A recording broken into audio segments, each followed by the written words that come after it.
here. Para para para para para para para para para para para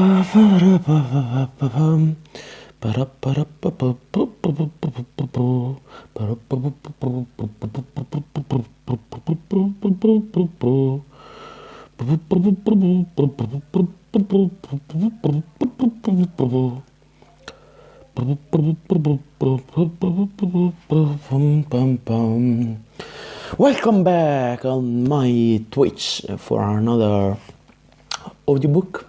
We continue Quag Keep. Today I'm blessed by light. I'm an angelic man now. Okay, so an angelic man with messy hair. Anyway, we're here to continue part 4 of Quag Keep. Part 4 of Quag Keep, the first novel ever written of Dungeons and Dragons. In the previous part, we see our company of heroes being hired by Istaspes, a wizard of Grey Oak, for a mysterious mission against an unknown enemy. Our company is composed by 7 heroes: a swordsman, the protagonist Milo Yegon, a berserker, a werewolf berserker with a pseudo-dragon as a companion, Niall Fangtooth, a swarm maiden Yvili, a rogue elf Ingrid, with a very hard name to say in an audiobook, a cleric, Divdine, if I remember that correctly, a bard, Wynard, I think, and a lizardman, Gould, or Gault. It's a bit messy. Then, last time they start their journey south, and we continue from there with chapter 6. Chapter 6. Those who follow. A sip of water before we start.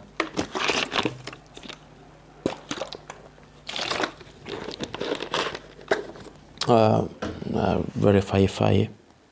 Chapter? Okay, chapter. Okay. I listen one word and I listen in error by me. Very good.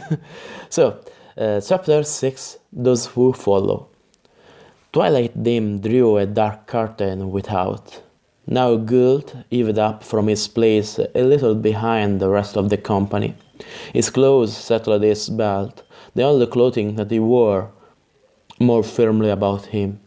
From it hung a sword, not of steel, which in the darkness of his homeland might speedily rust away, but a weapon far more wicked-looking, a length of heavy bone, into the sides of which had been inserted ripping teeth of glinting opaline spikes. He had also a dagger nearly as long as his own forearm, more slender than the sword, sheathed in scaled skin. But his own natural armament of fang and claw were enough to make any foeman walk warily. Now he missed out in the common speech, "I guard!" Niall half heaved himself up as if to protest the lizardman's calm assumption of that duty. His scowl was as weak as it always was whenever he chanced to glance at Gould. Wymark, the bard, had risen too, his shoulder so forming a barrier before the berserker. Even though the bard was by far the slighter man, yet the move was so deftly done that Gould had become one with the twilight before Niall could intercept him. "Snakeskin!" Niall spat out. "He has no right to ride with real men." Afrita writhed about the berserker's throat, where her bed had been tucked comfortably under its chin, swung out her snout, opened slits of eyes, and hissed. Straightway, Niall's big hand arose to scratch, with a gentleness foreign to his thick, calloused fingers, the silvery underpart of her tiny jaw. Guilt wears the bracelet, Milo pointed out. It could well be also that he likes us, and our company as little as you appear to care for him. Care for him? Exploded Neil, tethered with the filth of chaos. Tethered with the filth of chaos they are, most of his kind. My shield brother was struck down and torn to pieces by such a half a year gone when we ventured in the Troyland swamps. That was a bad business, and I'm like never to forget the stink of it.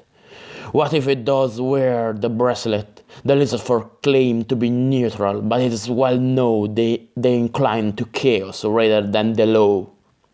Perhaps, Yveli said, they find their species do not get an open-handed reception from us. However, Milo is right. Guilt wears the bracelet. Truth that is one with us. Also, the geese holds him.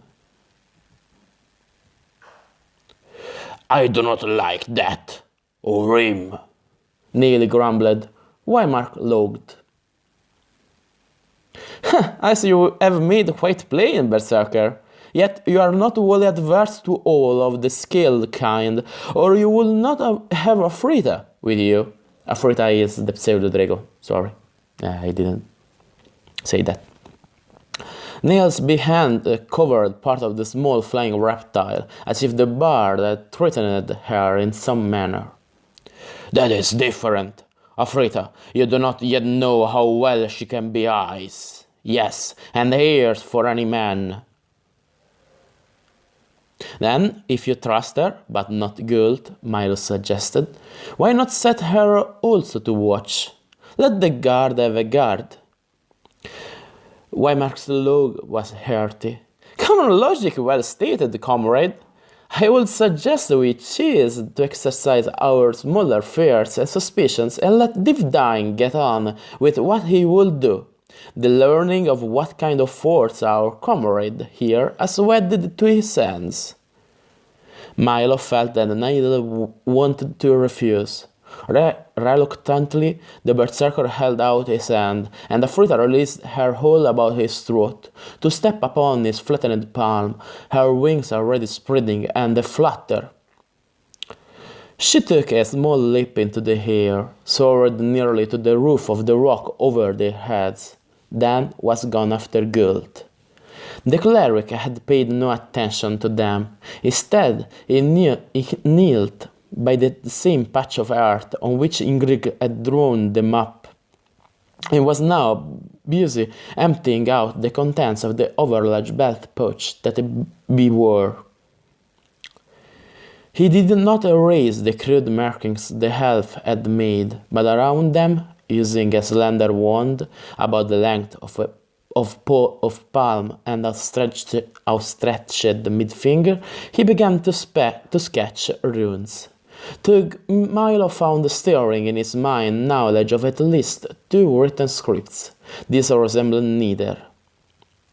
A quick reminder, the last time we discovered that Milo have 2 magical rings at his hands, so the cleric wants to discover what these rings do. As he worked, Divdyne, using the dry and the authoritative tone of a master trying to beat some small elements of knowledge into the heads of rather stupid and inattentive pupils, explained what he did. The word of him who knows this set about an unknown draws his attention to it if he chooses to enlighten our ignorance. Then such enlightenment is his choice alone. Now, at least this is not of chaos, or the word could not contain it intact. The markings will be wiped away. So, let the rings now approach the world, swordsman. His command was so sharply uttered, Milo obeyed without question. He held his 2 thumbs in the air above those scrolls on the earth, feeling slightly foolish, yet apprehensive. Divdine was certainly not a wizard, but it was well known that those who did serve their chosen gods with an undivided heart and mind could control power, different of course from that which Istaspes and the rest of the adepts and wizards stopped, but no less because of that difference. Running his prayer beads through his fingers, the cleric began to chant. Like the symbols he had drawn, which were without meaning to Milo, so were the words Milo was able to distinguish, slurred and affected as they were by the intonation Divdine gave them. But then, the ritual the cleric used might be so old that even those who recited such words to heighten their own trained power of projection and understanding did not know the original meaning either. Having made the complete circuit of the beads on his chain, Divdine slipped it back over his wrist, and picked up from where it lay by his knee the same rod with which he had drawn the patterns. Leaning forward, he touched the tip of it to the map ring. Milo heard Iveli give a gasp. The rod took on a life of its own, spinning in Divdine's hold until he nearly lost it. Quickly he withdrew. There were drops of sweat beading his high forehead, rising on the shaven crown of his head from which his scowl had fallen. Mastering quickly whatever emotion had struck at him, he advanced the rod a second time to touch the oval. The response this time was less startling. Tug the rod did quiver and jerk. Milo had expected some backlash to himself, but none came. Whatever power the cleric had tapped by his ritual had rested on him alone. Now Divdine settled back, returning the rod to his bag. Then he cocked up a branch, using it to wipe away the drawing. "Well?" Milo asked. "What do I wear, then?" There was a glazed look in Divdine's eyes. I do not know."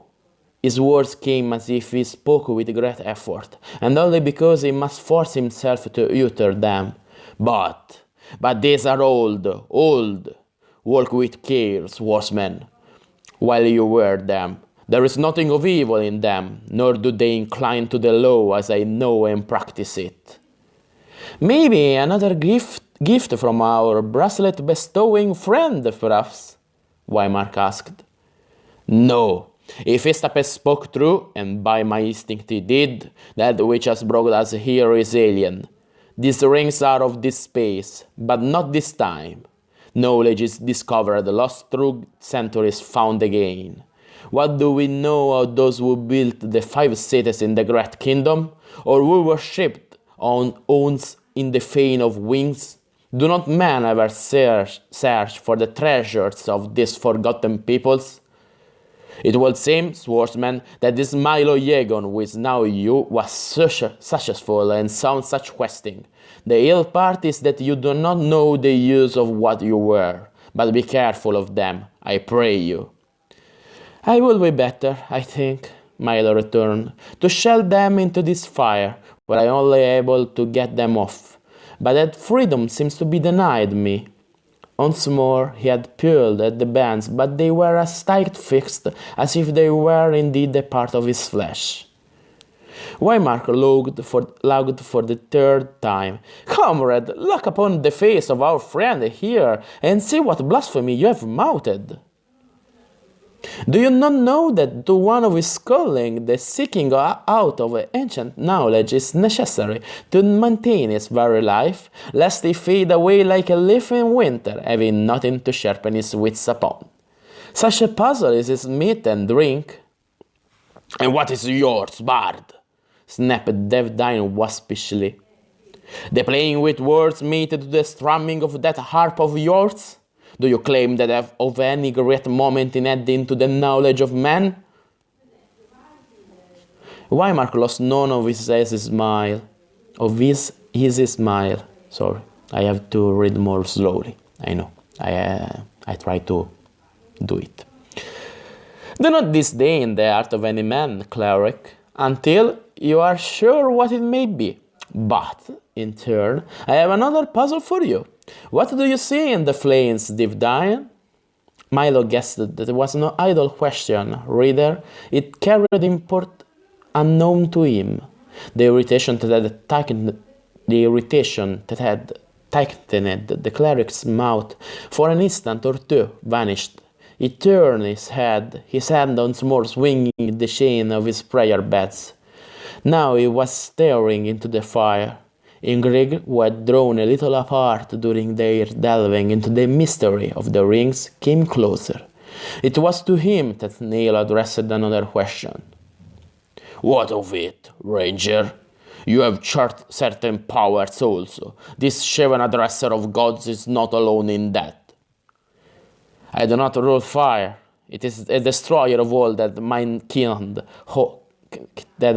kind holds dearest.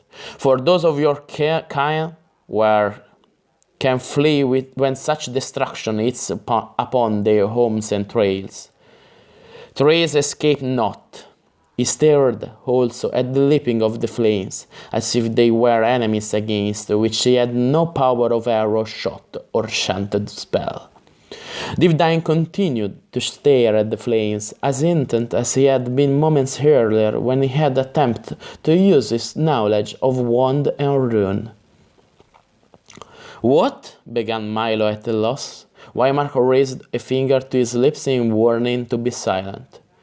"They come!" Divdine's tone was hardly above a mutter. A mutter. Mutter. I don't know. How many?" Wymark subdued his own voice. His smile vanished. There was an alertness about him, no kin to his usual lazy acceptance of life. "3, 2 only who can be read, for they have with them a worker of power. Him I perceive only as a blackness." As a blankness, not blackness, blankness. "They are of chaos?" Wymark asked. A shadow of impatience crept back into the cleric's voice. "They are of those who can be hated, but I do not see any familiar dark cloaking them." "How far behind?" Milo tried to keep his voice as low and toneless as Wymark's. His body was tense. Their mounts along the river. Gould, was the lizardman a good guard? "A day, maybe a little less, to measure the march between us. They travel light, no extra mounts." Milo's first thought was to break camp, ride on at the best pace they could make in the dark. Then better judgment took command. Ahead lay another stretch of plain, perhaps a day's journey if they pushed. Then came a tributary flowing north. There was a second dry marsh after that, before the third stream, which was the one they sought, leading as it did into the mountains, enough below Guelph, so that they might avoid any brush with the fighting there. That particular stream was born of a lake in the mountains which capped the Sea of Dust itself.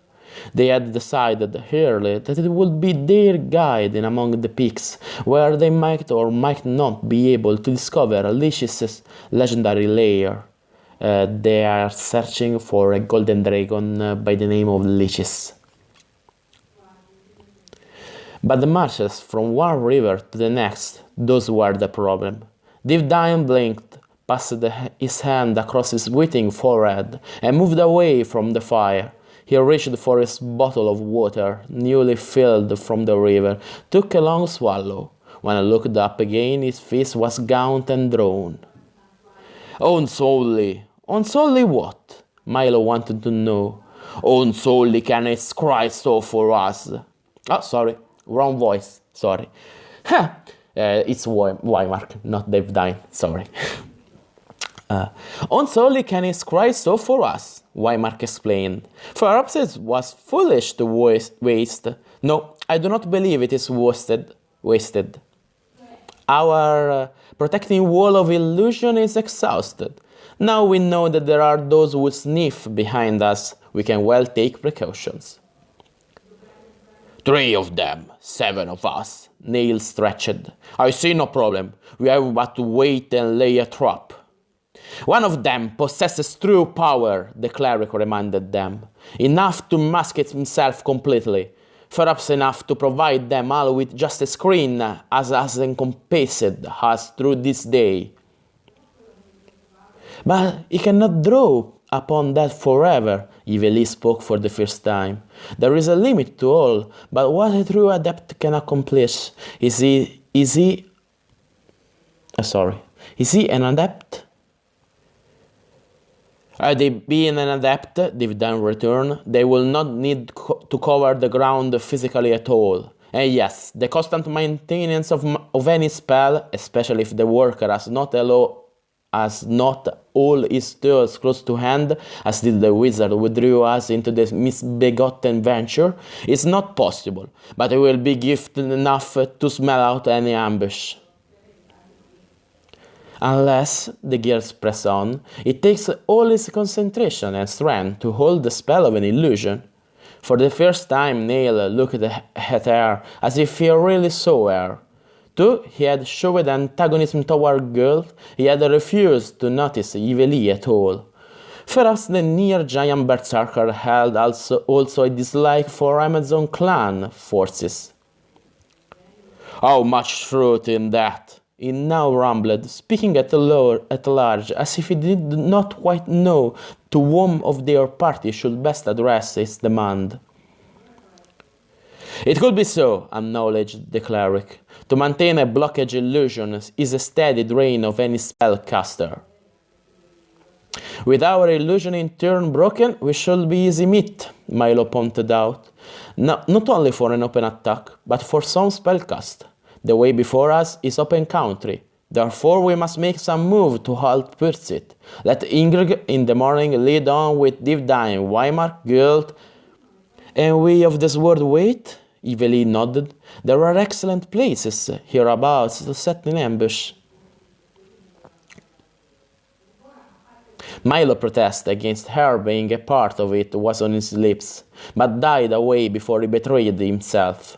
Yveli might be a girl, but she was a trained warrior, even as were he and the berserker.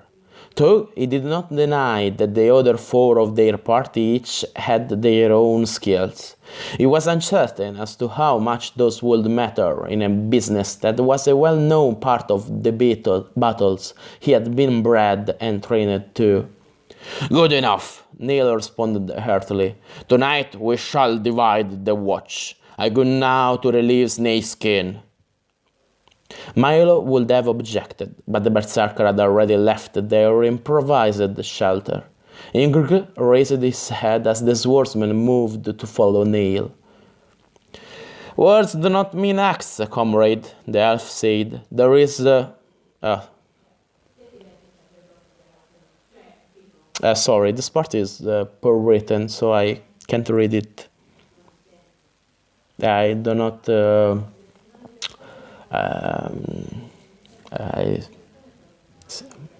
this is how it's written, the part, so it's not very readable. Against him is the only thing I can read. I don't know why it's written this way. So, Weimar nodded in turn. Devdine seemed to have sunk into a half-exhausted sleep, huddled beyond the fire.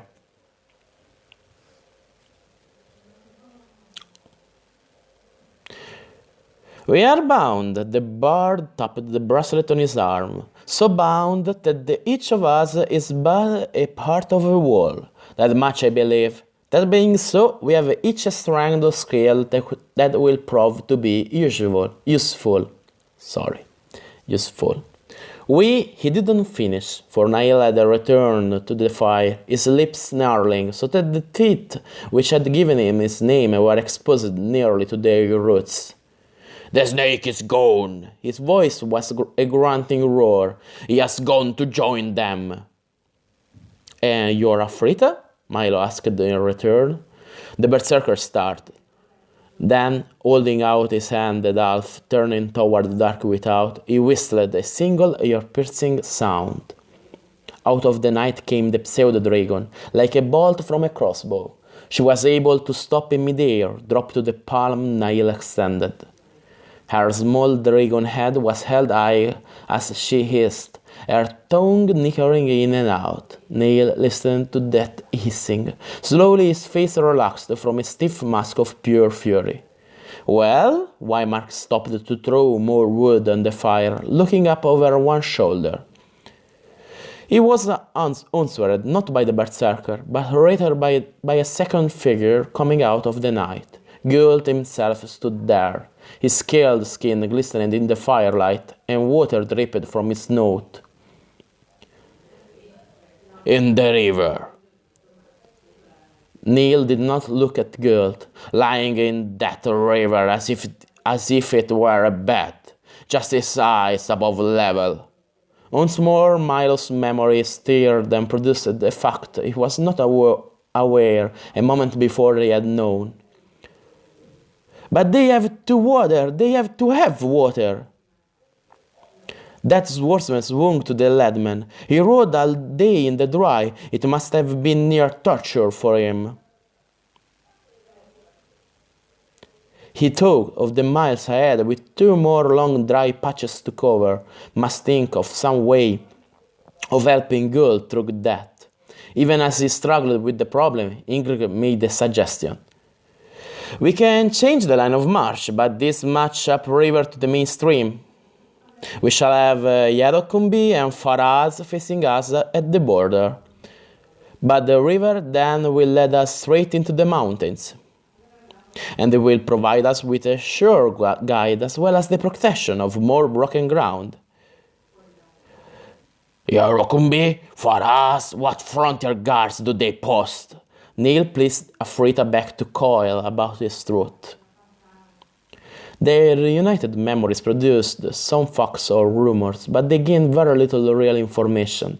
They decided to take Ingrid's advice and use the river for a guide as long as possible. Neil tramped out again to take the watch. Milo wrapped in his cloak, settled for a little rest before he should take his room at Gart. They had all agreed to change the direct line of their march in the morning. They had also planned to set the ambush, or at least a watch on their backtrack. To learn the nature and strength of those trailers was of the utmost importance. Milo was aware of the ages of his body, the fact that he had been 24 hours or near dead without much sleep. He shut his eyes on the fire, but could he shut his mind to all the doubts, surmises, and attempts to plan without sure authority or control?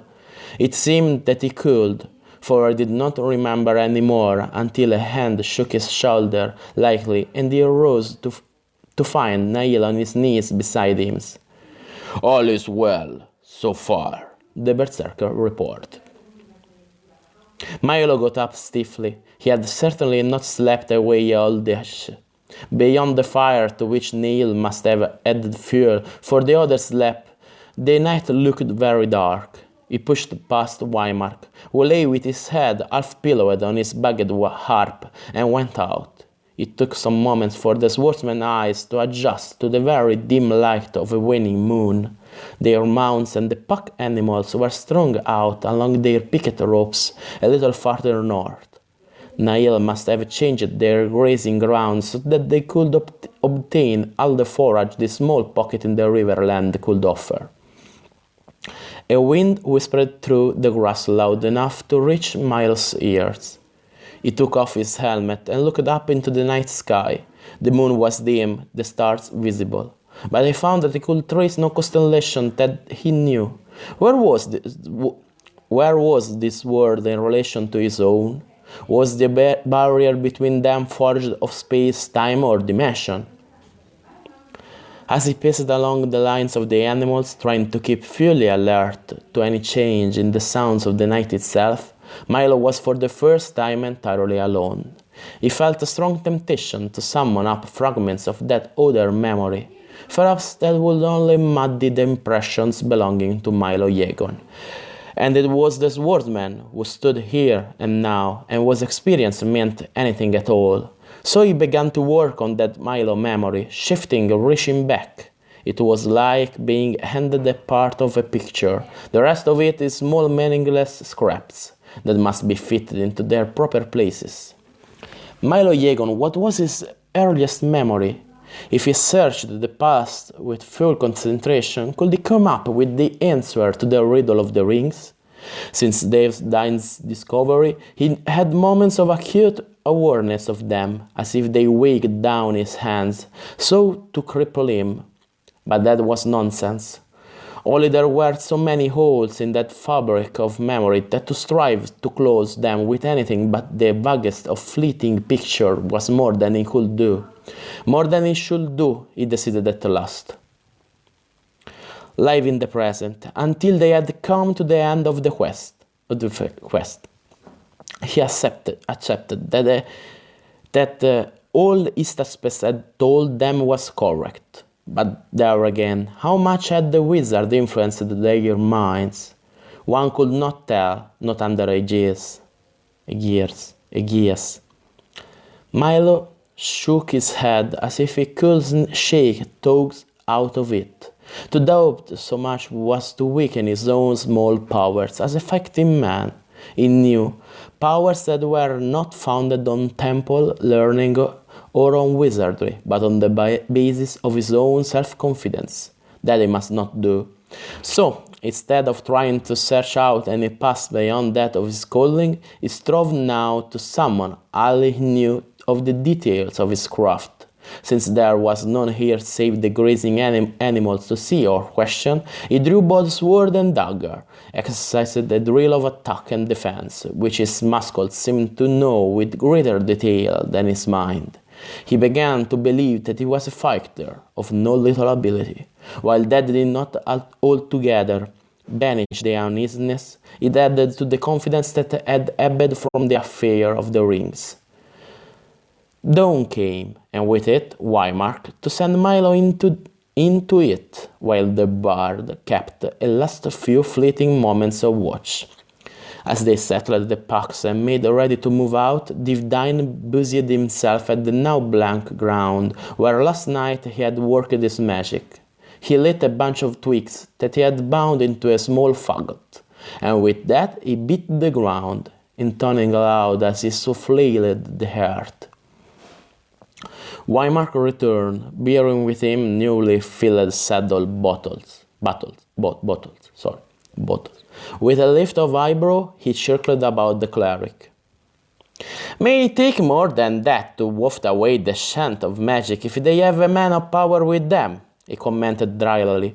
But if it is the best we can do, then do it. The three who were to play a rear guard chose their mounts, the choice being limited for Neil because of his greater bulk. He could not hope for any great burst of speed from his, only the endurance to carry his weight. Were they not pushed for time by the Gias, he would better have gone afoot, Milo knew, for the Werkind preferred to travel so. As the line of march moved out, he, Iveli, and Neil waited for them to pass, moving at a much slower pace and searching with well-trained eyes for a proper setting where they might go into hiding. End of chapter 6. A brave intermission. I drink some water.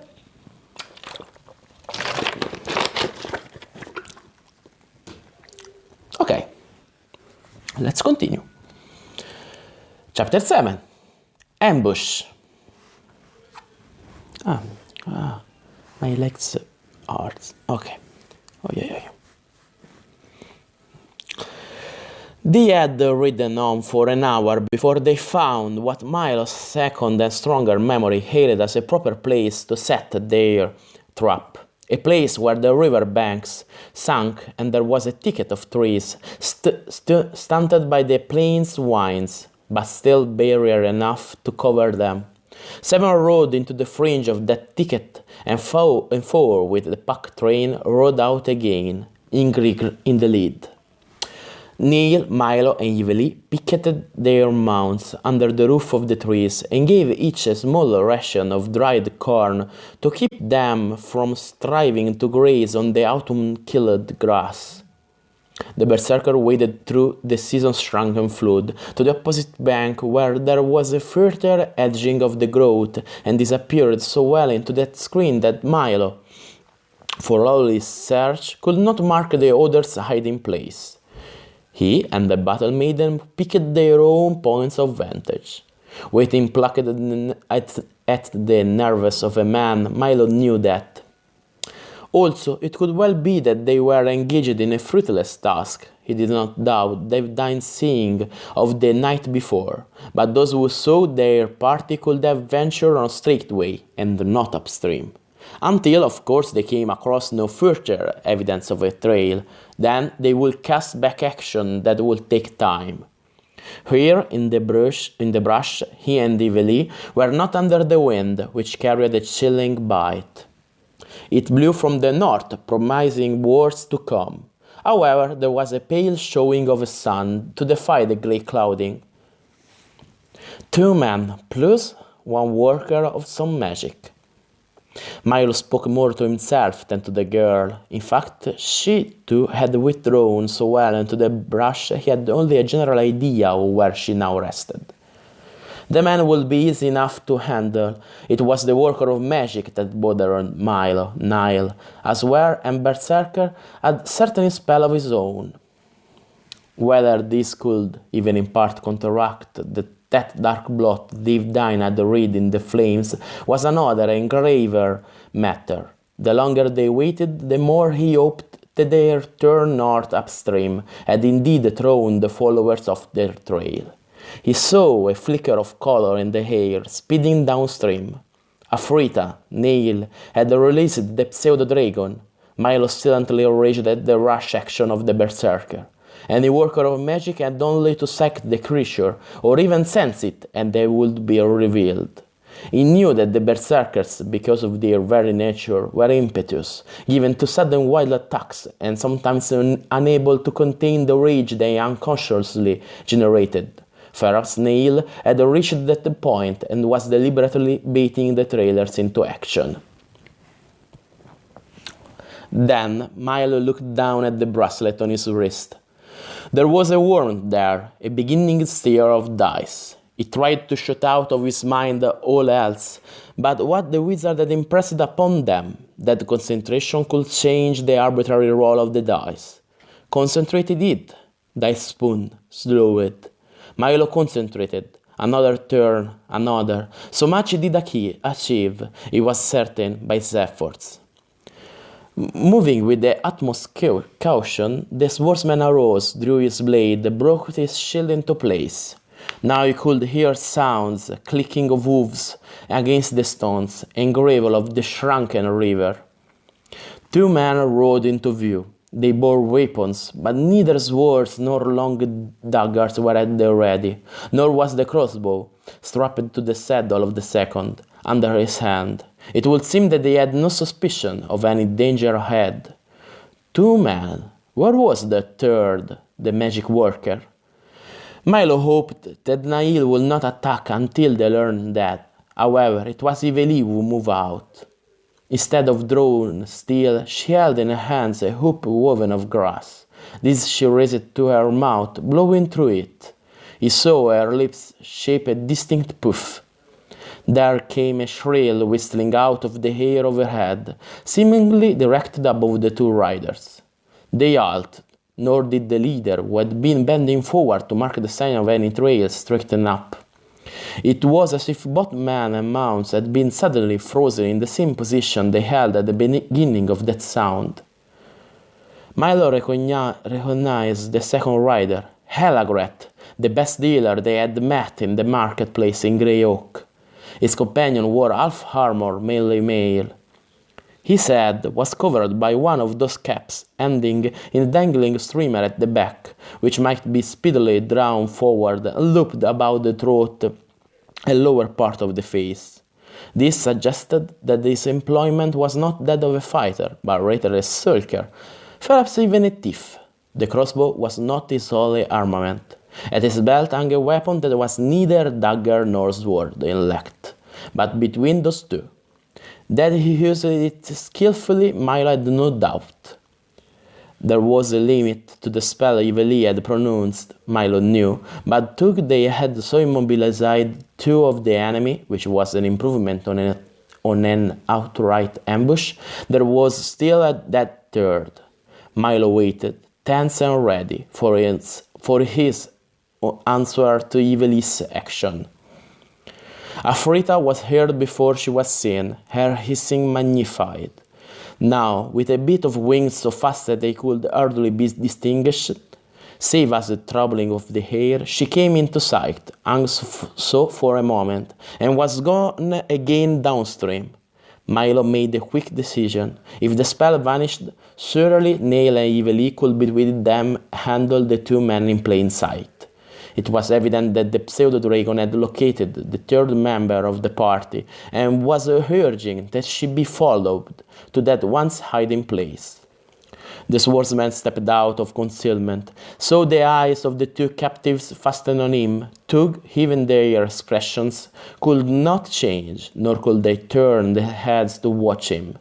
On the other side of the stream, Neil appeared, his axe swinging negligently in one hand, his boar-topped helm crammed so low on his head that its shadow masked his face. He lifted a hand to Milo and then pointed downstream.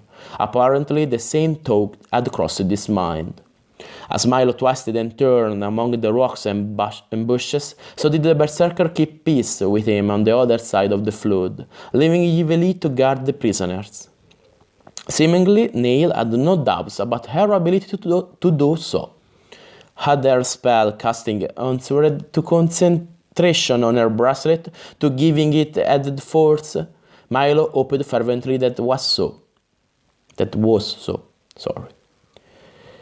Neil's hand went up to signal a halt, that they were possessed senses he could not himself hope to draw upon. Milo well knew. He drew back into the shadow of one of the wind-tortured trees, watching Neil for all his bulk melt into a pile of rocks and drift. There was no sound of hooves this time to herald the coming of that third rider, but he was now in plain sight, almost as if he had materialized out of sand and rock. His horse was long-legged, raw-boned, as if it had never had forage enough to fill its lame belly. In the skull-like head it carried droppingly downward, its eyes burned yellow in a way unlike that of any normal beast. Nor did he who rode it guide it with any reins or bit. Seemingly, it strode onward without any direction from the one crouching on its bony back. The rider, the rusty robe of a druid, afraid to tread fringes at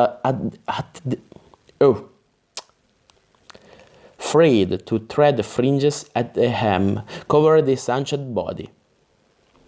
Even the cowl was drawn so far over the forward-poking head as to completely hide the face. Milo waited to catch the hint of corruption that nothing of the chaos passing this close could conceal from one woven too low. But the frosty air carried no stench. Still, this was not one of low ether. Now his beast halted without raising its head, and the cold-shadowed face turned neither right nor left. The druid's hands were hidden within the folds of the long sleeves of his shabby robe. What he might be doing with them, what spells he could so summon or control by concealed gesture alone, the swordsman could not guess. The stranger was not immobilized, save by his own will. That much Milo knew, and he was a greater danger than any man in full armor, helpless and weaponless. Tug he now looked.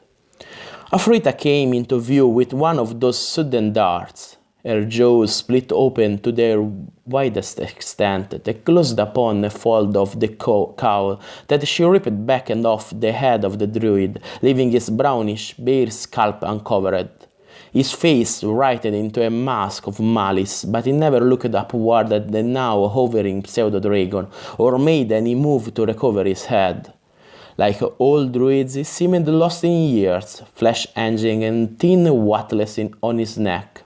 His eyes shrunken beneath tangled brows that were twice as visible on his otherwise hairless skin. His nose was oddly flattened, with wide-spaced nostrils spreading above a small mouth expressing anger in its puckered folds. To Milo, the man's utter silence and stillness was more of a menace that if he had shouted aloud some runic damnation. The swordsman was more wary than ever of what those hands might be doing beneath the wrinkles of the sleeves.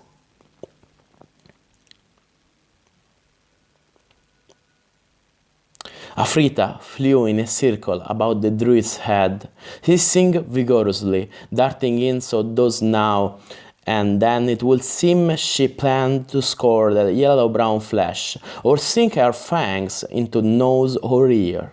Yet the fellow continued to stare downward, nor did Milo see the least hint of change in either the direction of the eyes or the expression of the face. Such intensity could only mean that he was indeed engaged in some magic. The pseudo-dragon apparently had no fear for herself, whereas she shared with her great kin their contempt for humankind. But as she harassed the druid with purpose, Milo did not doubt. Whereas the man showed no mark of it, his concentration on what he would do was hindered by the gadfly tactics of the small flyer. Out of the rocks Neil arose. All one could see of the berserker's face was his square jaw and mouth. The lips of that mouth were drawn well back to expose the fangs. When he spoke, there was a grunting tone to his voice, as if he hovered near that change which would take him out of the realm of humankind into that of the four-footed werewolf. "Currywolves, when did you crawl forth from that harpy's den you were so proud of? Or did the mage pry you out as a man pries a mussel forth from its shell? It would seem, by the look of you, that you have lost more than your snug hole during the years since our last meeting." Those unblinking eyes continued to hold their forward stare, but for the first time the druid moved. His head turned on his shoulder slowly, almost as if bone and flesh were rusted and firmly set, so that to break the hold was a very difficult thing. Now, with his head turned far to the left, he bent that stare on Neil. However, he made no answer. Neil grunted. "Lost your tongue also? Double in spells? It never served you too well, if I rightly remember." Now, while his attention was fixed on Neil, Milo leaped. He had sheathed his sword slowly, so as to make no sound. What he was about to do might well mean his life. But something within him urged his action, as if some fate worse than just death might follow if he did not try. He gained the side of the bony horse in that one leap. His mail mittened hand arose, almost without his actually willing it, to catch at the nearer arm of the druid. It was like clasping an iron bar, as he swung his full weight to pull the arm toward him. By a surge of strength he did not know he could produce, Milo dragged apart those hidden hands. The druid did not lose his position on the horse. "Ah!" Now the head had swiveled about. The eyes tried to catch the swordman's. The other hand came into view, the sleeve falling back and away. It clawed with fingers that were nearer to long-nailed talons, swooped at Milo's face. His eyes, between him and that awful gaze, swept Afrita. The pseudo-dragon snapped at the descending hand with a faster movement than Milo could have made. A gash appeared in the flesh. Dark blood followed the line of it. The arm Milo still held jerked and fought against him. It was as if he strove to imprison something as strong as a North-forged sword governed by a relentless will. Afrita dove again at the other end. For the first time the druid flinched, not from the swordsman, but from the pseudo-dragon's attack. It was as if his will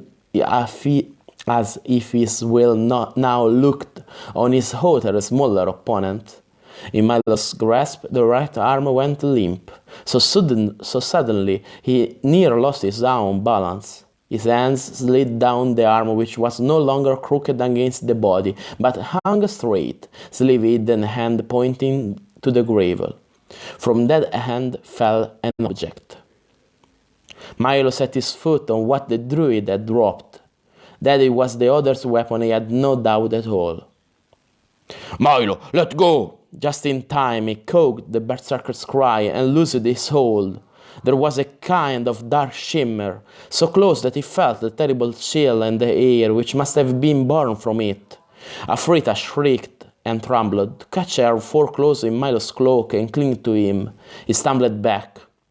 Where the druid and his horse had been, there was, for one long moment, a patch of utter darkness, deeper than any a lightless dungeon or a moonless night could show. Then nothing.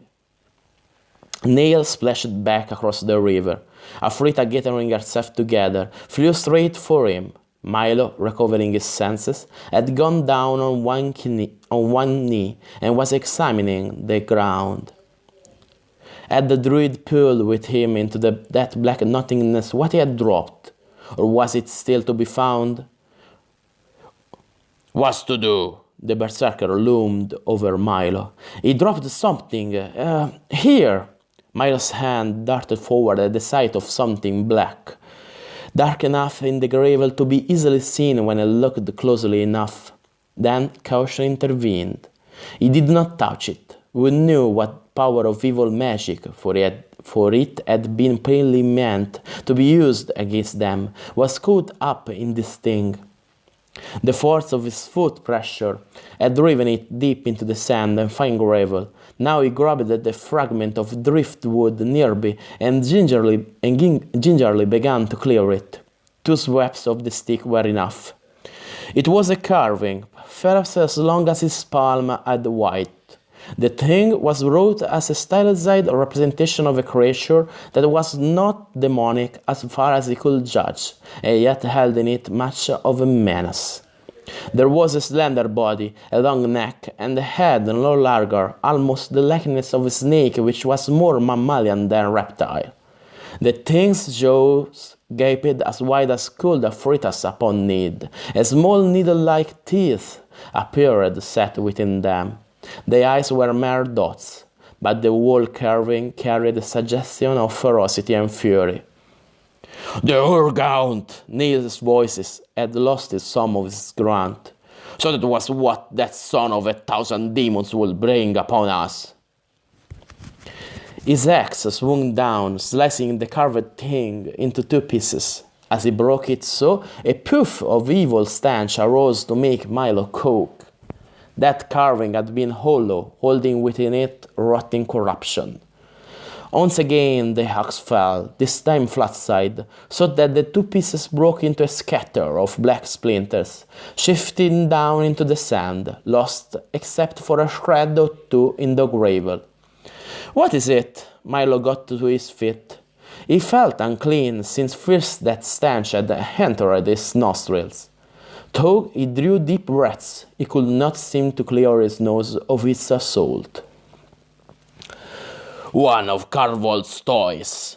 Though he had made a complete wreckage of the carving, Neil now stamped hard upon the ground where it had lain, as if to hide the very last of the splinters forever. "You knew him." "Well..." sorry, wrong voice. "You knew him?" "Well," growled the berserker. "When I was with the mage Wogan, we marched against the pinnacle of the Toad. That was, he hesitated as if trying to recall something out of the past. Some time ago. Time does not hold steady in my mind anymore. This Carvol's was not of the fellowship of the Toad. In fact, he had a reason to fear them, since he had pushed on their territory.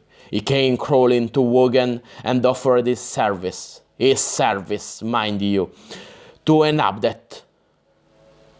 Like a less fly offering to keep company with a fire wasp. Neil grinned sourly. He had not pledged himself to chaos, but he would have to save his own dirty skin. We all knew it. We also knew what he had in his mind. The Toad kind had their secrets, and he wanted a chance to steal a few. Wogan ordered him out of our camp, and he went like a hound while bitten. He dared not stand up against one so far above him in learning. We took the pinnacle. That was a tricky business. Wogan saw what lay within it, destroyed, giving chaos one less stronghold in the north. What Carvol's may have scrubbed out of the ruins. Anyway, this is beast magic. He summoned, or was summoning, death on 4 legs with that thing. Milo was already on the back trail. They had found and somehow between them confounded the druid. But what if he had joined the two evilly held? That fear sent the swordsman plunging along, no longer cautiously, but running openly. He heard the pound of Nail's feet behind him. The berserker must have been struck by the same tug. They came around a slight curve in the river to see the two prisoners still frozen on their mounts. Evilly leaned against a tall rock, her eyes fast upon the man. There was a bare sword, not a spell hoop, now in her hand. Milo todded on. He needed only to note the tenseness of her body to realize that the spell must be about to fade. Breathing fast, he came up to the right of the mounted man, while Nail moved in from the left. Would Carvol's suddenly also wink into view, even as he had vanished, to add to the odds? One of the frozen mounts bobbed his head and whinnied, I think. Milo, just as he had sprung for the druid, coaxed at Helagret. Exerting strength, he pulled the man from his horse, dumping him to the ground, his sword out to point at the best tamer's throat in threat. He heard a second crushing thump and knew that Nail was dealing similarly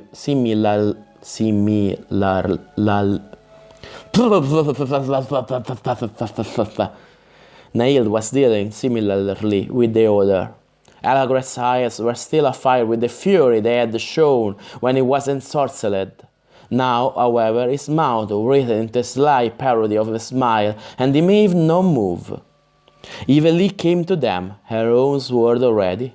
"The other one?" she asked. "For the none's gone," Milo replied shortly. "Now, fellow, give me one reason why I should not blood this point." Helagret's smile grew a fraction wider. "Because you cannot kill without cause, swordsman, and I have yet to give you cause." "You've tracked us." "Yes," the other admitted promptly, "but for no harm. Do you smell out of the dark forces about me or nice show here? Sorry. We were bound to the service of him who follows us or did follow us. Mind bonds were laid upon us, since mine at least seem to have vanished. Perhaps he is tired of display. Look at me, swordsman. My weapons are not bared. I was pressed into service since I know somewhat of this country. Naisho has other talents, not magic, of course. There was only the learning of the druid. Milo backed a step or two. "Throw your weapon," he ordered. "Throw it yonder." Helagret obeyed. My dog cried out of the door. So wait a second. I don't know what. Where are you? Dog? Ah, hello. Why are you crying? Okay. Sorry for the interruption. Helagret obeyed promptly enough, sitting up to do so. But evilly... Oh, you want to... Oh, kink. Oisha! Yeah. No, wait, stop. Okay. We have a guest. Ciao. Che c'è da aver paura? Ciao.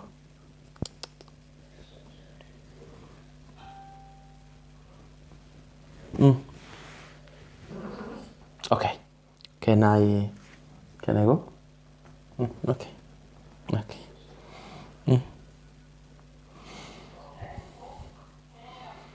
Okay. Helagret obeyed promptly enough, sitting up to do so. But Evilly was at his back, her steel near scratching his neck as he moved. A moment later, the weapon of Nail's captive also clattered out on the gravel. In spite of the cruel strength one could read in his face, he apparently was willing enough to prove his helplessness. "Why do you follow us?" Milo demanded. The beast tamer shrugged.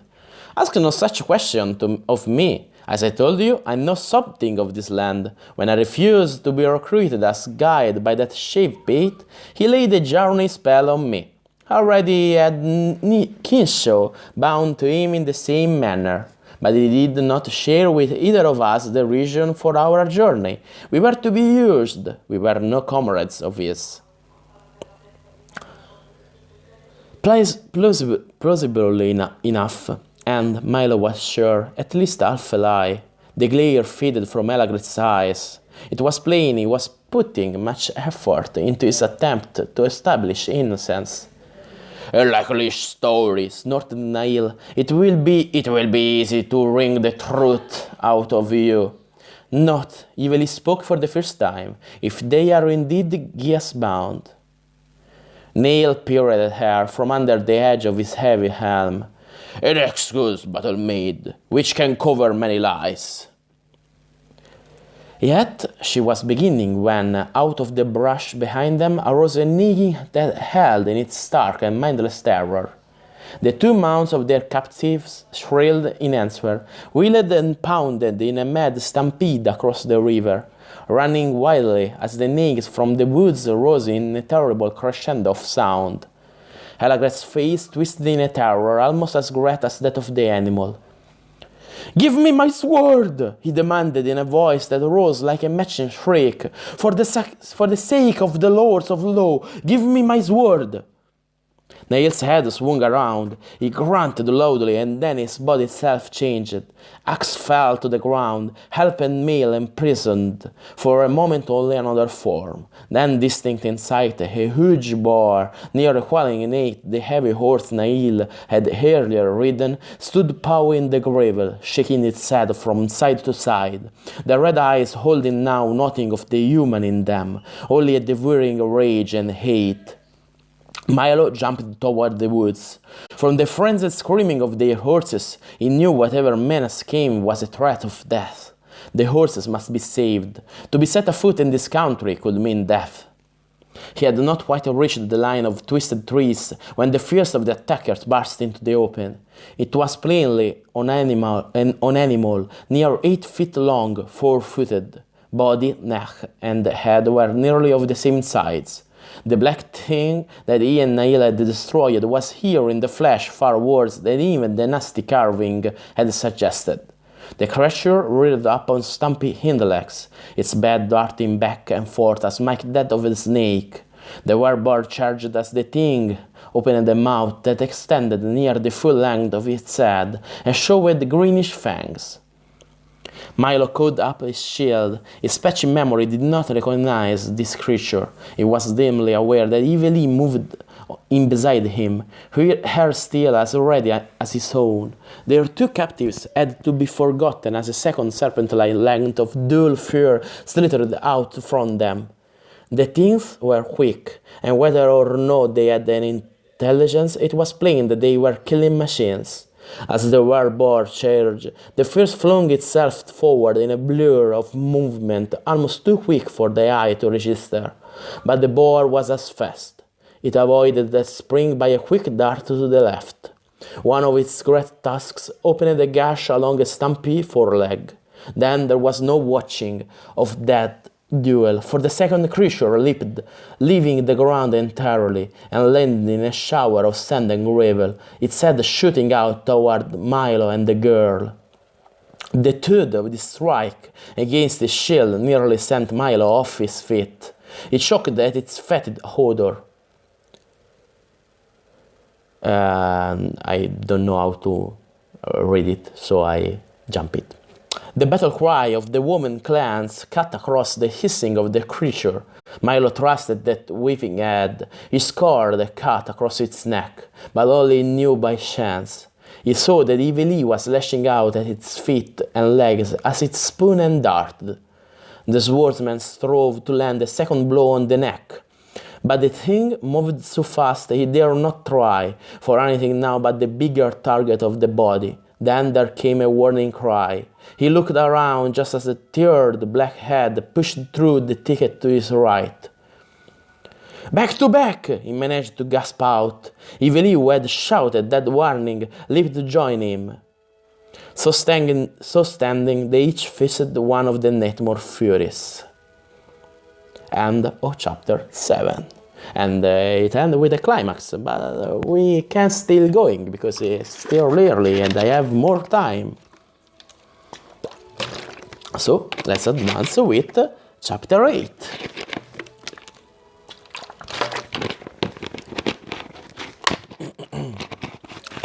If I can close the bottles of water, the bottle of water.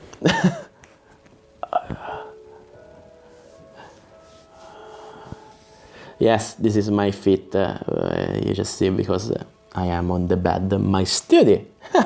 I need to buy something to make professional readings, I think. So, chapter 8. Black Death Defied. Milo smashed his shield into the gaping, long-fanged mask of beast fury, at the same time thrusting with his sword. Then, out of nowhere, Afrita spiraled, darting at the bleeding head as she had when harassing the druid. The Hurgaunt drew back on his haunches. Its head swung up to watch the pseudo-dragon for an instant. Milo took advantage of that slight second or two of distraction, as had during their struggle with the master of these things. He launched a full-armed swing at the creature's column of neck. The steel bit shorted halfway through the flesh and bone. With a shriek, the Hurgaunt, paying no attention to its fearful wound, launched itself again at Milo. The swordsman brought up his shield swiftly, the force of its body striking against his bore him back. He felt Eveli stumble as his weight slammed against her. Claws raked around the edge of the shield, caught and tore the mail covering his sword arm, pierced the later shirt beneath, bit into his flesh with a hot agony. But he did not lose grip of his sword, nor had the fury of that attack wiped away the practiced tactics his body seemed to know better than his mind. Milo thrust the shield once more against that half-severed head with strength enough to rock the creature. In spite of pain, which at this moment seemed hardly a real part of him, he brought up his sword, cutting down at the narrow skull. The steel jarred against bone, but did not stop at that barrier. He was a little amazed in one part of his mind at his success, as the besmeared steel cut deeper. Despite wounds that would have finished any beast Milo knew, the Hurgaunt was near to charging again.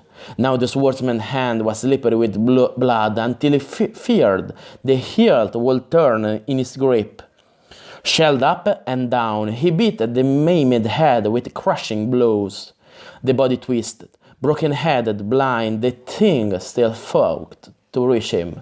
It might not be dead, but it was nearly out of the fight.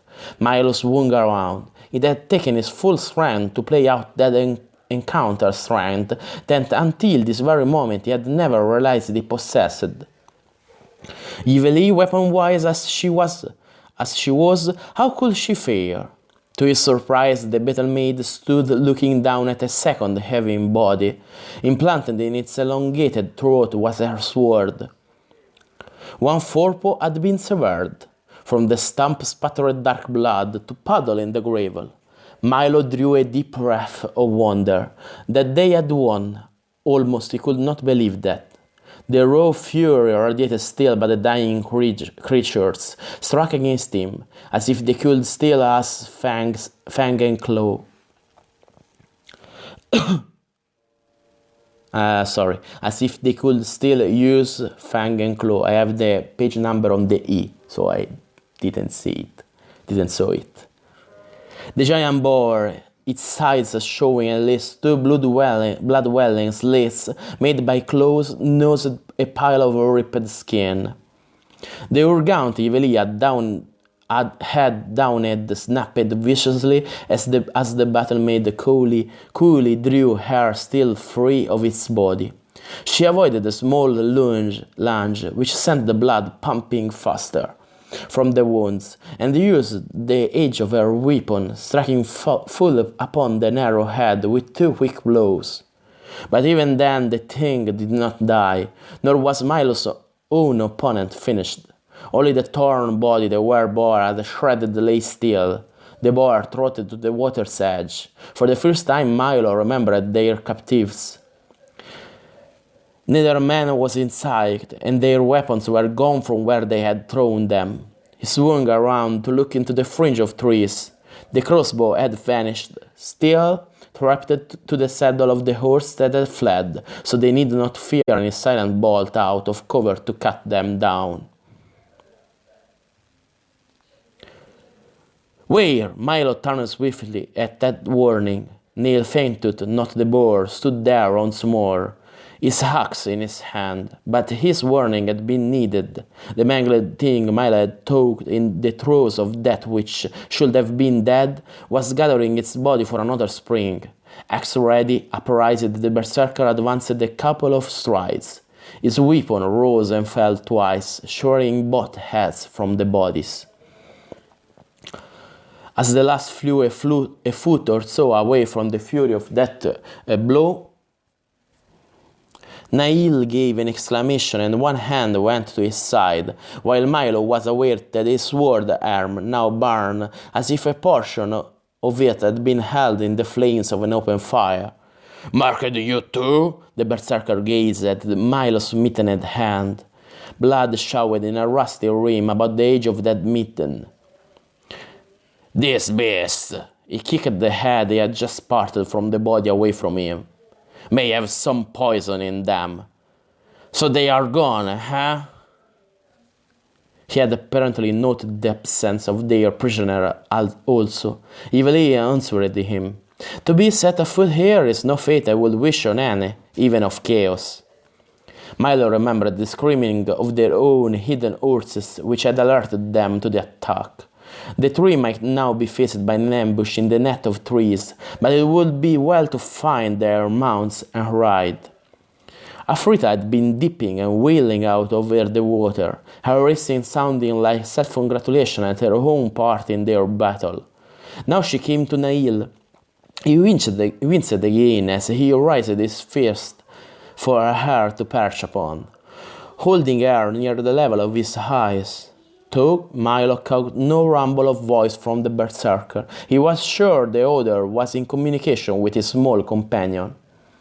The pseudo-dragon launched from its fist, whirled upward in a spiral, and then shot off under the trees.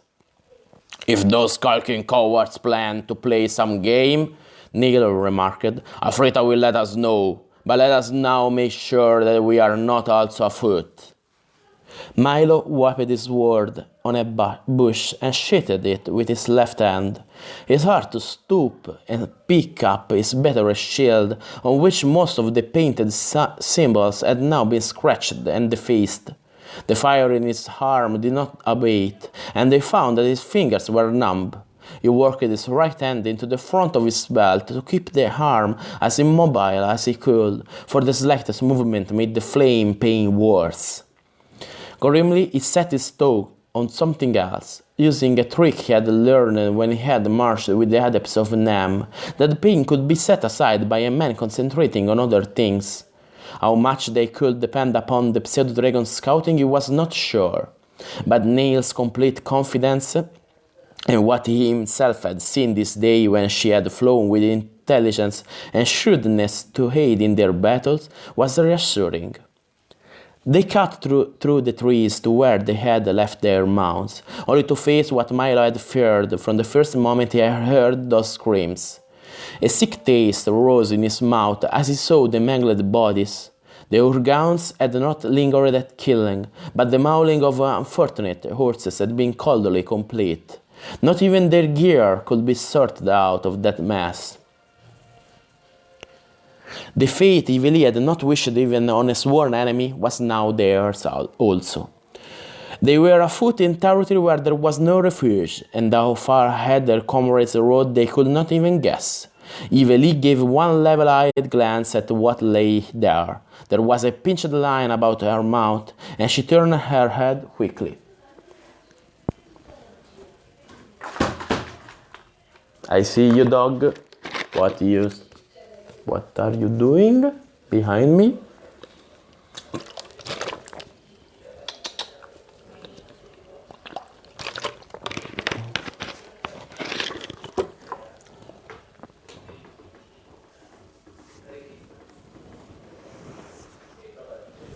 But Nail approached more closely, while Milo leaned against the trunk of a tree and fought his battle against admitting pain into his mind.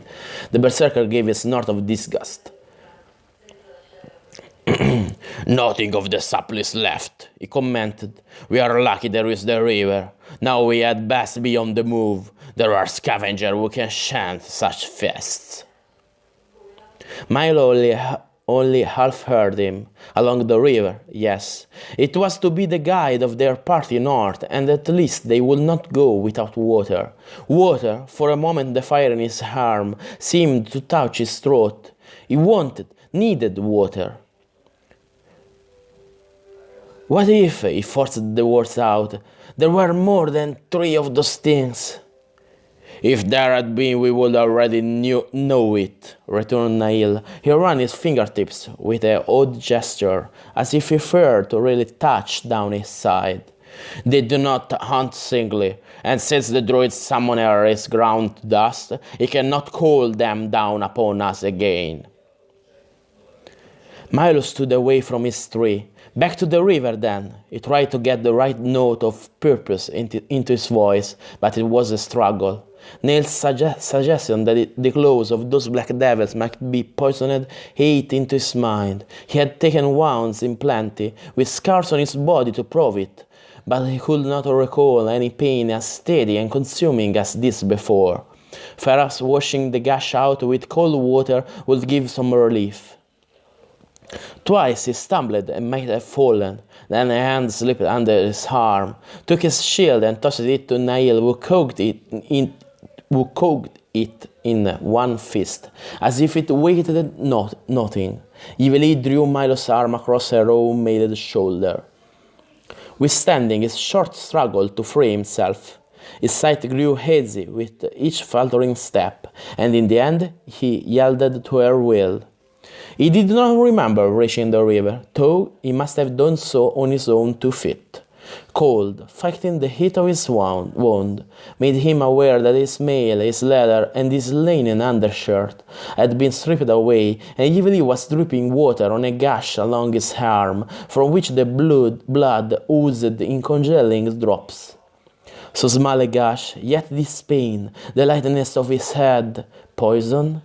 Did Milo say that word aloud? He did not know. Evilly leaned down, raised his arm, held it firm while she sucked along the slash and spat, her smeared lips shaping no distaste for what she did.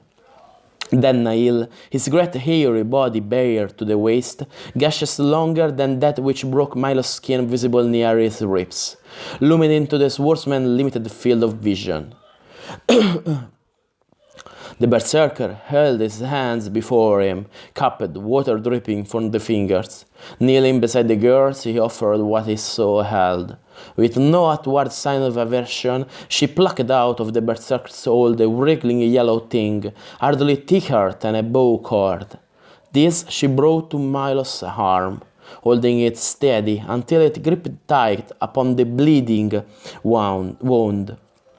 3 more such she applied before settling the arm and the things that sucked the dark blood by his side.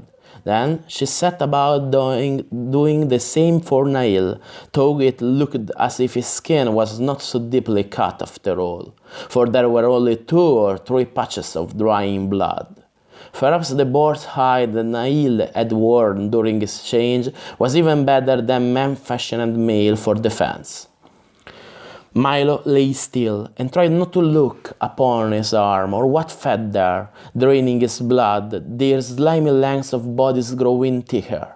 There was a shimmer in the air, and Afrita hung once more above them, playing down to settle her clothes in the thick mat of hair that extended even upon the berserker's shoulder. Her long beaked head dipped and lifted as she hissed like a pot on the boils. "They are fools," Milo heard Nail's words from a kind of dream. "Not all men make their own choices. It may be that their master will have some use for them again, enough to see them out of the wilderness, but to take to the plain without food or water." Nail shook his head and then spoke to Evelie. "Enough, girl. Those drow mouths are it plenty to do the work." He had 5 of the yellow things, mouth clamped to his wounds. Turning to the stream, he tossed those he still held in his hands back into the water. Then he approached Milo and leaned over, watching closely the wrigglers the swordsman did not dare to look upon, lest he disgrace himself by spewing forth whatever remained in his stomach. "Ah!" Nail sat back on his heels. "Say you dead now?" he demanded of Evelie. Milo was unable to resist the impulse to look, too. The bodies of the wrigglers had thickened to double their original size, but one suddenly loosed its mouth hold and fell to the gravel, where it moved feebly. It was joined moments later by a second that also went inert, after a space of 3 or 4 breaths. The other 2 remained feeding. Nail watched and then gave an order. "Use your snaplight, comrade. They will suck a man dry where they left. But their brethren have taken the poison. The wound is clean." Evelie brought from her belt pouch a small metal rod and snapped down a lever on its side. The small spark of flame which answered touched the suckers one by one. The loosed fell and shriveled. Nail examined his own busy feeders. 3 followed the example of the drinkers of Milo's poison and fell away. At the berserker's orders, the battle-mate disposed of the rest. Milo became aware that, though he felt weak and tired, the burning he had tried so hard to combat was gone. Evelie slit his shirt and bound it over the wound. Having first crushed some leaves, she went into the edge of the wood to find, soaking them before placing them directly on the skin. "The dying will have a healing spell," she commented. "With that you will forget within a day that you have been hurt." Divine was not here, Milo wanted to comment. Though he found himself somehow unable to fit the words together, he was so tired. They were without mounts, perhaps lost in this land. Then the questions slid out of his mind, or into such deep pockets they could be forgotten, and he himself was in a darkness where nothing at all mattered. He awoke out of the remnants of a dream that bothered him, for it seemed that there was a trace of some message which still impressed a shadow in his mind. Yet it drifted from him even as he tried vainly to remember. He heard a whinny and awoke fully. The horses, but he had seen those slain. A face hung above him, familiar. He strove to put a name to it. Why, Mark? Just so. Drink this, comrade. Milo's head was lifted, a pannikin held to his lips. He swallowed. The liquid was hot, near as hot as had been the torment in his arm. But as its warmth spread through him, Milo felt his strength fast returning. He sat up, away from the supporting arm of the bard. There were horses right enough. He could see them over Wymark's shoulder, fastened to the fringed trees.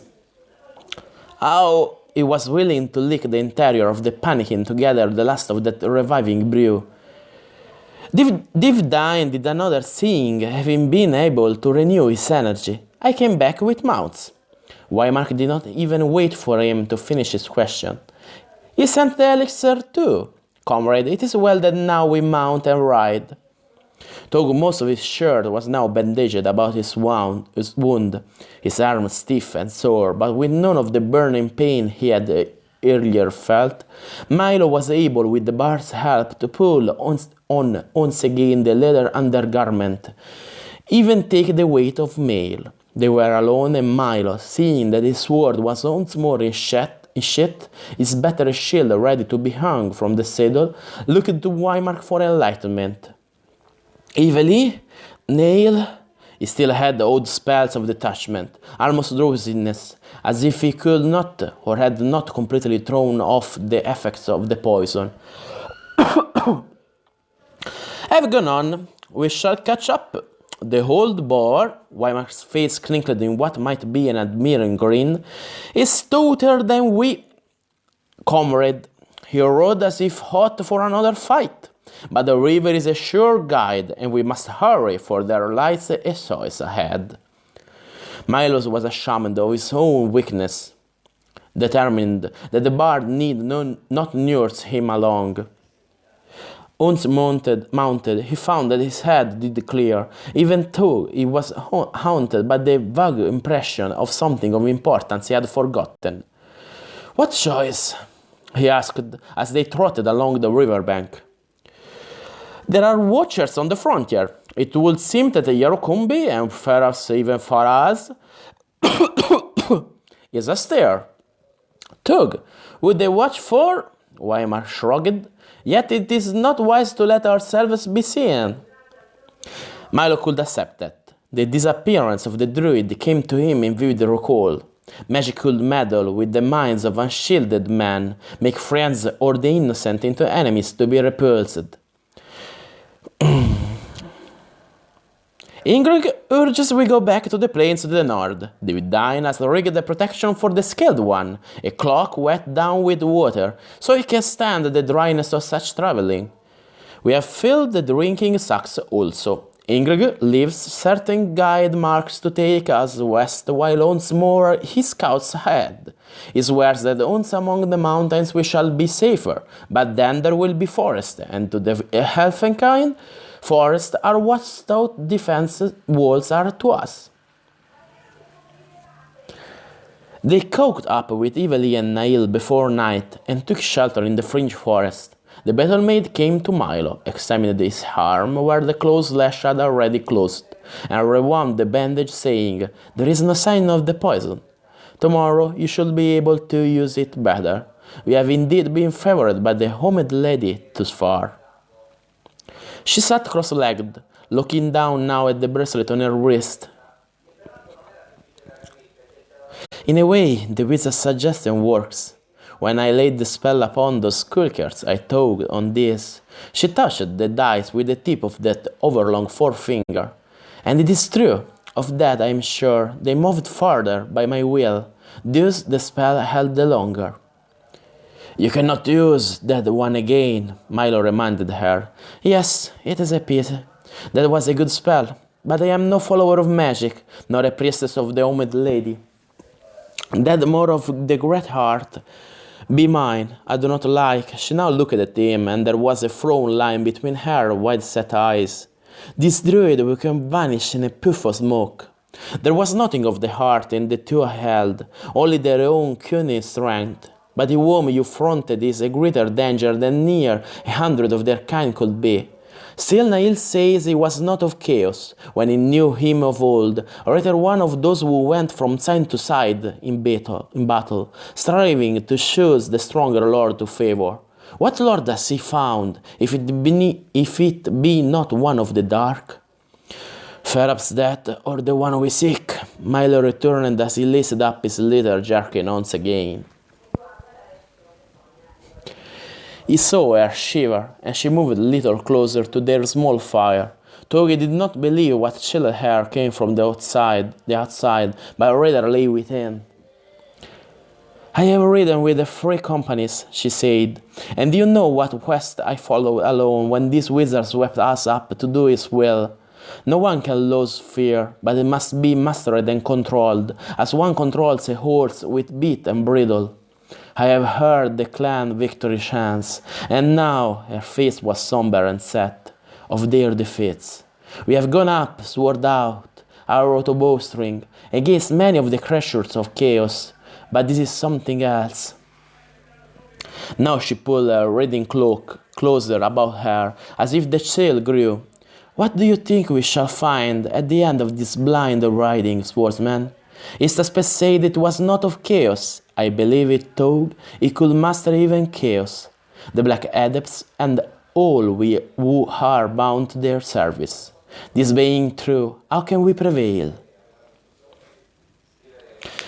Perhaps because in a manner we are linked to this alien thing, Milo answered slowly. His fingers ran along the smooth band of the bracelet. We may be these strangers' tools, even as the wizard said.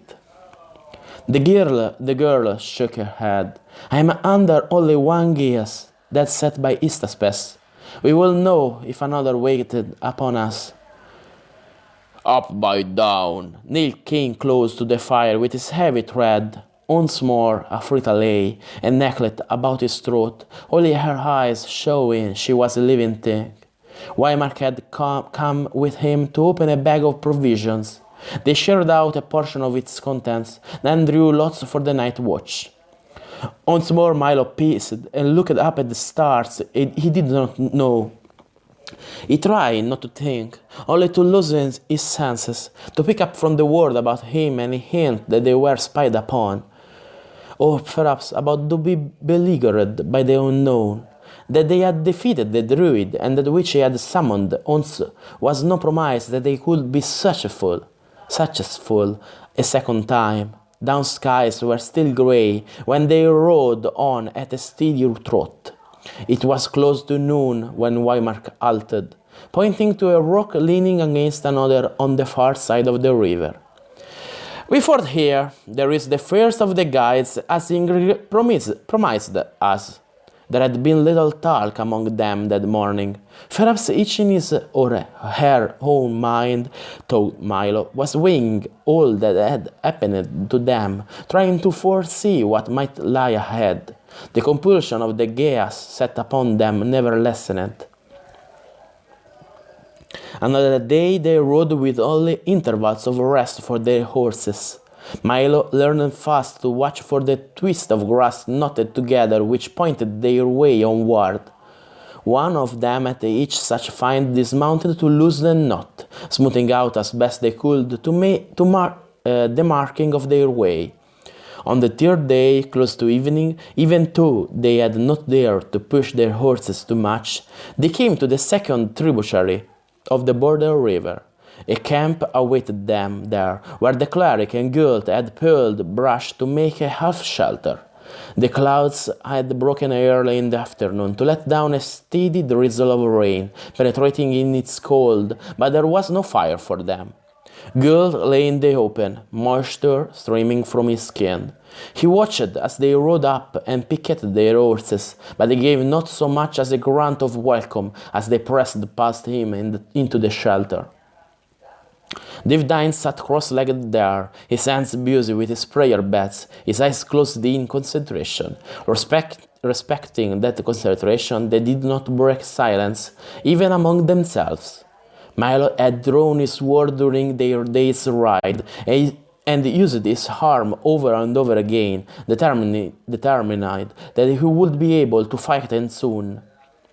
The wound still was bandaged, and there was an angry red scar, as if indeed fire had burned his flesh. But he was content that his muscles obeyed him, and the soreness his actions left could be easily ignored.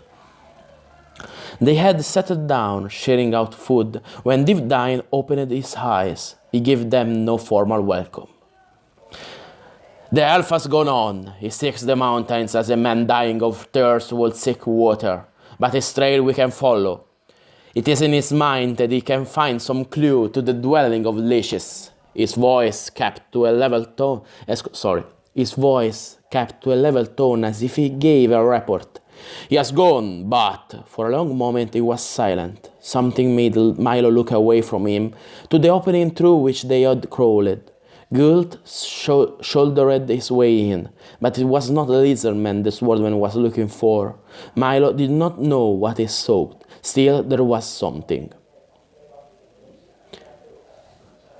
We light no more fires. That fits them, the cleric continued. They must have a measure of light to manifest themselves. We must deny them that. Who are they? Growled Nail. He too slewed around to look without. The shadows, returned Devdine promptly. Only they are more than shadows. Though even my prayers for enlightenment and my scrying cannot tell me what manner of manifestation they really are. If there is no light, they are hardly to be seen, and, I believe, so weak they cannot work any harm. They came yesterday after Ingrid the ridden forward, but they are no elfin work, nor have I any knowledge of such beings. Now they gather with the dark and wait. End of chapter 8. And for today is all. Next time, Monday, we will read chapter 9 and chapter 10. See you next time!